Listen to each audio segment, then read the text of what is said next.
हमारे इस YouTube news channel में आपका स्वागत है। लोकसभा चुनाव 2024 में एक साल से भी कम समय बचे हुए हैं और बिहार चाचा भतीजे की जोड़ी सीटों को लेकर आमने सामने हो गई है। लोजपा रामविलास के मुखिया चिराग पासवान ने पहले अपने चाचा एवं लोजपा के प्रमुख पशुपति पारस की हाजीपुर सीट से चुनाव लड़ने का ऐलान कर दिया। अब उनकी पार्टी ने नवादा लोकसभा सीटों पर भी दावा ठोक दिया है।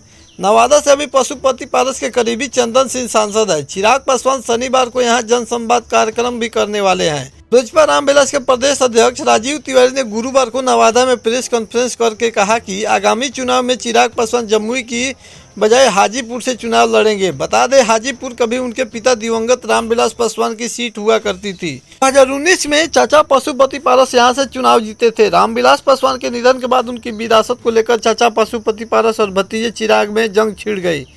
इसके बाद लोजपा दो धड़ों में बट गई। चिराग के ऐलान के बाद पशुपति पारस ने भी घोषणा कर दी कि वे रामविलास पासवान के असली उत्तराधिकारी है और अगले चुनाव में हाजीपुर से ही वे चुनाव लड़ेंगे। चिराग पासवान की पार्टी लोजपा रामविलास ने हाजीपुर के साथ ही नवादा से भी चुनाव लड़ने का ऐलान किया है। ऐसे में चाचा और भतीजा जबरदस्त खींचातानी की स्थिति दिख रही है। नवादा से मौजूद सांसद चंदन सिंह पशुपति पारस के गुट वाली लोजपा में है।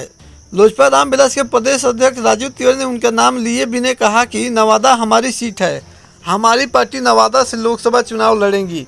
लोजपा टूटने के बाद पहले यह पार्टी की सिटिंग सीट रही है। 8 जुलाई को चिराग पासवान नवादा के गांधी मैदान में रैली भी करने जा रहे हैं। 2020 में लोजपा के टूट के बाद चिराग पासवान को छोड़कर पार्टी के सभी सांसद पशुपति पारस के साथ चले गए। बीजेपी सांसद बहुमत के आधार पर पारस के गुटों को तरजीह दी और रामविलास पासवान की जगह उन्हें केंद्रीय मंत्री बनाया गया। वहीं चिराग पासवान एनडीए से बाहर हो गए। हालांकि पीएम नरेंद्र मोदी और बीजेपी उनकी नजदीकियों बरकरार है। प्रयास लगाए जा रहे हैं कि चिराग पासवान की जल्द ही एनडीए में वापसी हो सकती है, मगर चाचा पशुपति पारस के साथ उनके रिश्ते और तल्ख होते जा रहे हैं। ऐसे में बीजेपी दोनों नेताओं के बीच सामंजस्य बनाने की कोशिश में जुटी हुई है।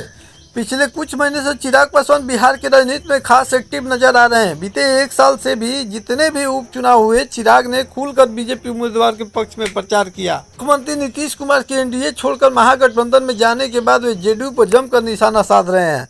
अब चिराग ने अपने चाचा पशुपति पारस को भी पीछे ढकेलने का काम शुरू कर दिया। चाचा के संसदीय क्षेत्र हाजीपुर में वे लगातार दौरे करके अपने पिता की विरासत पर कब्जा जमाने की कोशिश कर रहे हैं।